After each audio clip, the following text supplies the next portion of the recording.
In the summer of 1940, the fate of a nation rested on a small island. Britain was alone, facing the full might of the German war machine. The battle to decide its survival would be fought not on the ground, but in the air. Everyone knows the heroes of this fight, the young pilots of the Royal Air Force, soaring high in their Hurricanes and Spitfires.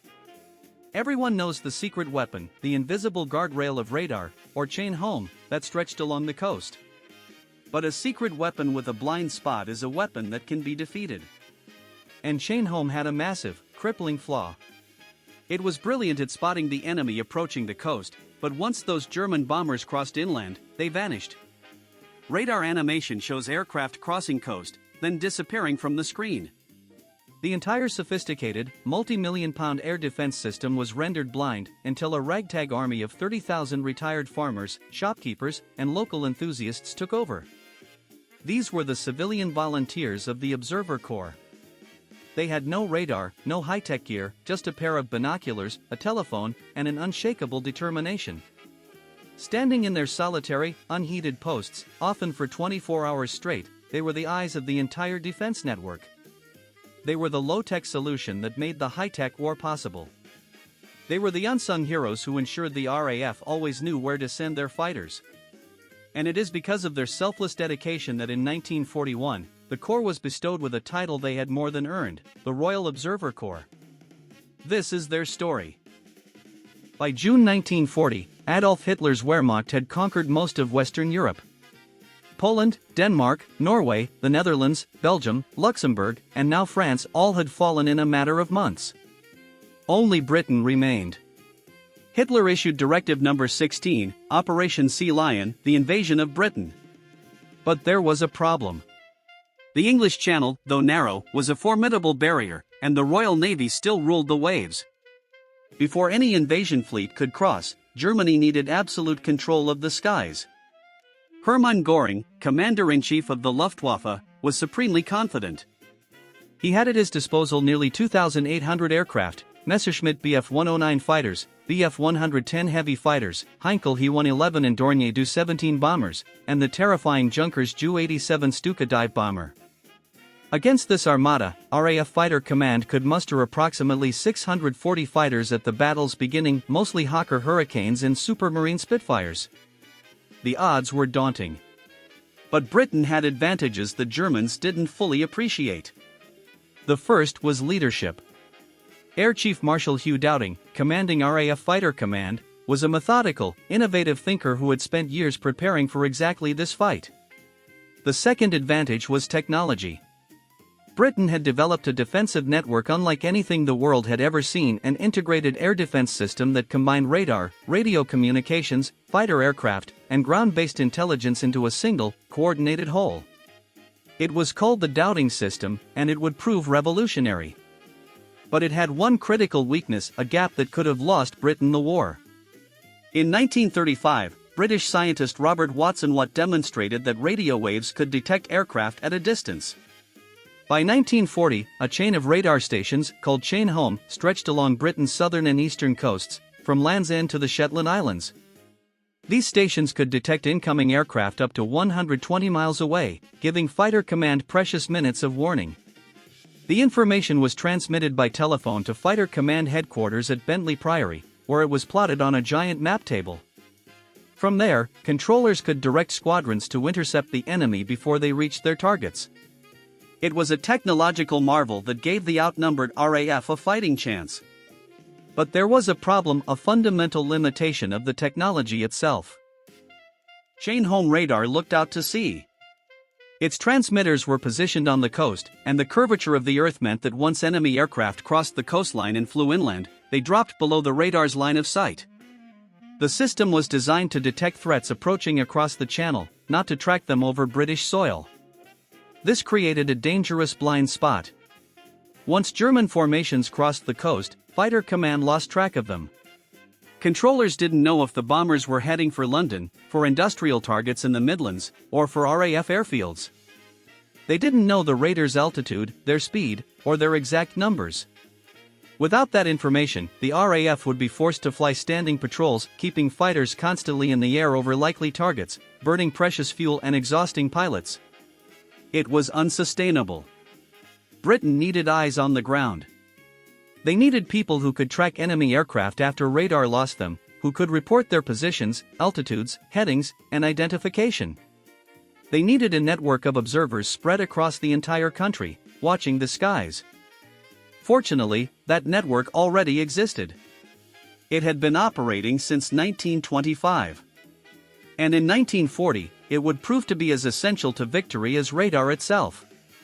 To understand why the Observer Corps was so vital, we must understand how the entire doubting system worked. It was a masterpiece of integration, linking multiple components into a seamless whole.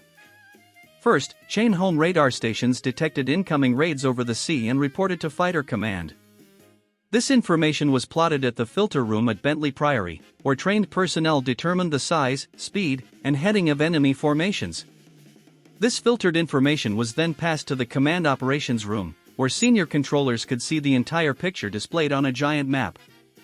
From there, it was distributed to Group and Sector Operations Rooms, which controlled specific geographical areas. Sector controllers at stations like Biggin Hill, Hornchurch, and Tangmere directed individual squadrons by radio, vectoring them toward the enemy. The pilots received constant updates: bandits approaching from the southeast, Angels 15, meaning enemy aircraft at 15,000 feet. But once the enemy crossed the coast, the entire system depended on one thing: continuous, accurate tracking from the ground. This was the Observer Corps' mission. Every observation post was linked by telephone to a center, where their reports were collated and passed into the wider system. The information flow was remarkably fast. An observer could spot an aircraft, telephone the report, and have it appear on the Fighter Command table in as little as 30 seconds. Speed was everything. Even a minute's delay could mean the difference between an interception and a successful bombing raid. The system was efficient and utterly dependent on the humans with binoculars. The idea of watching for enemy aircraft wasn't new in 1940. It dated back to the First World War, when German Zeppelins and later Gotha heavy bombers struck British cities, killing over 1,400 civilians. Britain had no organized system to detect these raids. By the time the bombers arrived, it was too late. Police constables were posted on tall buildings to ring bells or blow whistles when they heard engines overhead, but this gave only seconds of warning. Something better was needed, something systematic. In late 1914 and 1915, a network of observation posts was established around London, manned by police constables equipped with telephones. They listened for the distinctive sound of German engines and reported what they heard to a central control room. These early listeners used massive concrete sound mirrors, curved dishes that could detect aircraft engines miles away. The system was crude but effective enough to provide some warning. When German Gotha bombers attacked in daylight in 1917, observers were able to track their approach and sound warnings. After the war ended, the system was dismantled. But military planners understood that future wars would involve air attacks on a scale that dwarfed the Great War raids. Britain needed a permanent early warning system. In 1923, Major General E.B. Ashmore, who had commanded London's air defences during the war, proposed the creation of a permanent observer corps. The idea was approved, and on October 1, 1925, the Observer Corps was officially established. It was organized by the Air Ministry but manned entirely by civilian volunteers. The country was divided into observation areas, each with a network of posts reporting to a central operations room or center. The first posts were concentrated around London, but the network gradually expanded to cover the entire country. By 1929, there were over 200 posts. By the mid-1930s, as the threat from Nazi Germany grew, the network was expanding rapidly. The posts themselves were basic, often just a wooden hut or a canvas shelter with a telephone, a pair of binoculars, and plotting equipment. In some areas, observers simply stood in open fields. Comfort was not a consideration. The volunteers came from all walks of life. There were veterans of the Great War who understood the importance of the work. There were farmers and gamekeepers who spent their days outdoors and knew how to watch the sky. There were clerks, shopkeepers, teachers, and retired professionals, anyone willing to give their time. They received basic training in aircraft identification and reporting procedures. They learned to estimate altitude by the sound of engines, to judge the size of formations, and to identify aircraft types by their silhouettes. It was surprisingly difficult. German and British aircraft could look very similar at a distance, especially when traveling at high speed. By early July, the system was as ready as it could be. The posts were manned, the communications tested, the procedures drilled until they were second nature. All across southern England, men and women stood at their posts, binoculars in hand, scanning the skies toward France. They didn't have long to wait. On July 10, 1940, the Luftwaffe launched its first major attack against a British convoy in the English Channel. The Battle of Britain had begun. The Battle of Britain unfolded in distinct phases. First came attacks on shipping and channel ports, designed to draw RAF fighters into combat and wear them down. Then, in mid-August, the Luftwaffe shifted to attacking RAF airfields and sector stations, the nerve centers of the defense system. If these airfields could be destroyed, Fighter Command would be crippled. German bombers struck at Biggin Hill, Kenley, Hornchurch, North Weald, the vital sector stations that controlled RAF operations. Some were hit repeatedly, suffering heavy damage. This was the most dangerous phase of the battle. Fighter Command was being pushed to the breaking point. Pilot casualties were mounting faster than replacements could be trained. Aircraft production, though improving, couldn't keep pace with losses. And the RAF's ability to defend itself depended entirely on knowing where the enemy was. This was where the Observer Corps proved its worth. Let's follow a typical raid to understand how the system worked in practice. It's August 18, 1940, the hardest day, one of the battle's most intense. At 1 p.m., chain home radar stations detect a large formation building up over France, approximately 100 aircraft. The information is passed to the filter room at Fighter Command, then to the Command Operations Room. Controllers identify the formation as a mix of Dornier Do-17 bombers and Messerschmitt Bf 109 escort fighters, heading northwest across the Channel toward the Kent coast. 3 RAF squadrons are scrambled from sector stations at Biggin Hill and Kenley, 36 fighters rising to meet over 100 German aircraft. At 1:15, the German formation crosses the coast near Dover. Chain home immediately loses track of them, they've entered the blind spot. But within seconds, Observer Corps posts along the coast are reporting. Post 27 to center. Time 1,316 hours. 70-plus aircraft, mixed bombers and fighters, heading 300 degrees, Angels 15. Hostile. Confirmed Dorniers and 109s. The information is immediately plotted and passed to Fighter Command. Controllers vector the RAF squadrons toward the intercept. As the German formation flies inland, more Observer Corps posts pick them up. Post 34. Center from 34. 50 plus now heading northwest, Angels 15, speed approximately 180. Post 41. Center from 41. Formation splitting. 30 plus breaking south toward Kenley. 20 plus continuing northwest. This real-time tracking is invaluable. Controllers now know the Germans are splitting their forces, one group targeting Kenley airfield, another heading for Biggin Hill. Additional squadrons are scrambled. RAF fighters arrive just as the first German bombers begin their attack runs. The battle is fierce and chaotic. Bombs fall on both airfields, causing significant damage. But the RAF fighters, guided to the exact location by Observer Corps reports, inflict heavy casualties on the Germans. 21 German aircraft are shot down. The RAF loses 12. Both airfields remain operational. The attack has failed to achieve its objective of knocking them out of action. And the reason is simple: the RAF knew exactly where the Germans were, from the moment they crossed the coast to the moment they turned for home. Without the Observer Corps, those fighters might have been patrolling the wrong sector entirely. The airfields might have been destroyed. The battle might have been lost. For the men and women of the Observer Corps, this wasn't one dramatic moment, it was every single day, sometimes for hours on end. Posts were located wherever a clear view of the sky was possible. Some were on hilltops with panoramic views, others in flat fields where observers could see for miles. Coastal posts had the most dangerous positions, they were often the first to spot incoming raids and the first to be attacked. The conditions were often miserable. Posts were unheated, exposed to wind and rain. In summer, observers baked under the sun with no shade. In winter, they froze. Many posts had no running water, no toilets, no shelter beyond a basic roof. Watches typically lasted 4 hours, but during intense periods, observers might remain at their posts for 12 hours or more. They stood, binoculars in hand, scanning the sky constantly. Their eyes burned from the strain. Their necks ached from looking upward. Their hands grew numb from the cold. And yet, they couldn't afford to lose concentration even for a moment. A formation missed, a report delayed by 60 seconds, it could mean the difference between an intercept and a massacre. The danger was very real.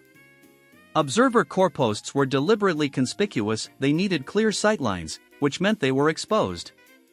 German fighters sometimes strafed posts they spotted. Several observers were killed during the battle, others wounded. One post near Dover reported being strafed 3 times in a single week. The observers, 2 retired shop owners in their 60s, refused to abandon their position. They rigged a makeshift shelter from old steel plates and continued their watches. On September 15, now commemorated as Battle of Britain Day, observer corps posts tracked what they thought might be the largest raid of the entire battle. Nearly 200 German aircraft crossed the coast in waves throughout the day. This real-time tracking is invaluable. Controllers now know the Germans are splitting their forces, one group targeting Kenley Airfield, another heading for Biggin Hill. Additional squadrons are scrambled. RAF fighters arrive just as the first German bombers begin their attack runs. The battle is fierce and chaotic. Bombs fall on both airfields, causing significant damage. But the RAF fighters, guided to the exact location by observer corps reports, inflict heavy casualties on the Germans. 21 German aircraft are shot down. The RAF loses 12. Both airfields remain operational. The attack has failed to achieve its objective of knocking them out of action. And the reason is simple, the RAF knew exactly where the Germans were, from the moment they crossed the coast to the moment they turned for home. Without the observer corps, those fighters might have been patrolling the wrong sector entirely. The airfields might have been destroyed. The battle might have been lost. For the men and women of the Observer Corps, this wasn't one dramatic moment, it was every single day, sometimes for hours on end. Posts were located wherever a clear view of the sky was possible.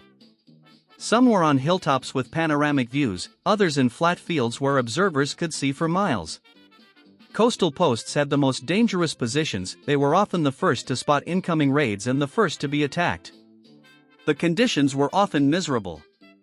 Posts were unheated, exposed to wind and rain. In summer, observers baked under the sun with no shade. In winter, they froze. Many posts had no running water, no toilets, no shelter beyond a basic roof. Watches typically lasted 4 hours, but during intense periods, observers might remain at their posts for 12 hours or more. They stood, binoculars in hand, scanning the sky constantly. Their eyes burned from the strain. Their necks ached from looking upward. Their hands grew numb from the cold. And yet, they couldn't afford to lose concentration even for a moment. A formation missed, a report delayed by 60 seconds, it could mean the difference between an intercept and a massacre. The danger was very real. Observer corps posts were deliberately conspicuous, they needed clear sightlines, which meant they were exposed. The corps tracked every formation, every course change, every split and reform. Their reports flowed into Fighter Command in a constant stream. RAF controllers had a complete picture of the battle as it developed, something that would have been impossible without ground observers. By day's end, the RAF had inflicted devastating losses on the Luftwaffe, 56 German aircraft destroyed, for the loss of 26 British fighters. More importantly, the attacks had been comprehensively defeated. Not one German bomber reached its intended target over London without being intercepted. 2 days later, Hitler postponed Operation Sea Lion indefinitely. The invasion of Britain was cancelled. The tide had turned. And while the Spitfires and Hurricanes earned the glory, the Observer Corps had been there for every moment, watching, reporting, guiding. They were the invisible thread that held the entire defense together.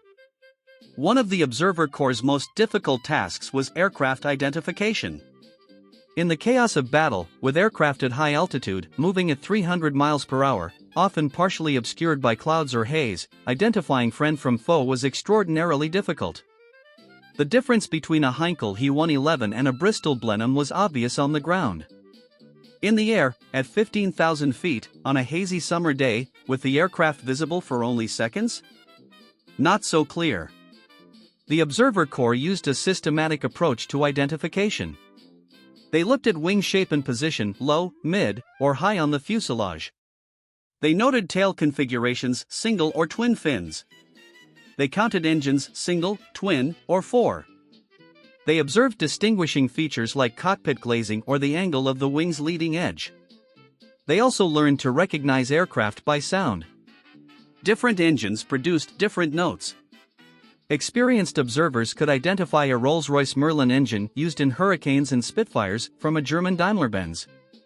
They could distinguish the distinctive roar of a Junkers Jumo diesel from a radial engine. But mistakes were inevitable. On several occasions, returning RAF bombers were misidentified as German intruders and intercepted by friendly fighters. Conversely, German aircraft flying captured British types sometimes slipped through undetected. The Corps developed a strict protocol: if in doubt, report it as unidentified rather than guess. A query mark on the operations table was better than false information that could send fighters in the wrong direction. As the battle progressed, observers became remarkably skilled. Many could identify aircraft types with near-perfect accuracy, even in difficult conditions.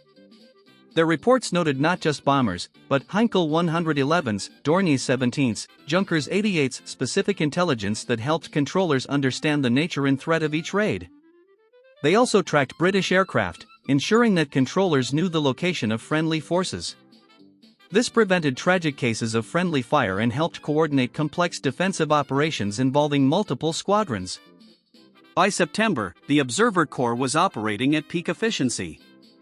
They tracked an average of 1,000 aircraft movements per day, some friendly, many hostile. Their reports were 95% accurate. The average time from observation to plotting at Fighter Command was under 45 seconds. It was an extraordinary achievement, accomplished by ordinary people using simple tools and remarkable dedication. They had become indispensable. The high-tech radar system and the cutting-edge fighter aircraft couldn't function without them. And the nation was beginning to recognize their contribution. By late October 1940, the character of the battle had changed. Daylight raids became less frequent as the Luftwaffe shifted to night bombing, the Blitz. London, Coventry, Birmingham, and other cities were pounded night after night by German bombers. The Observer Corps adapted.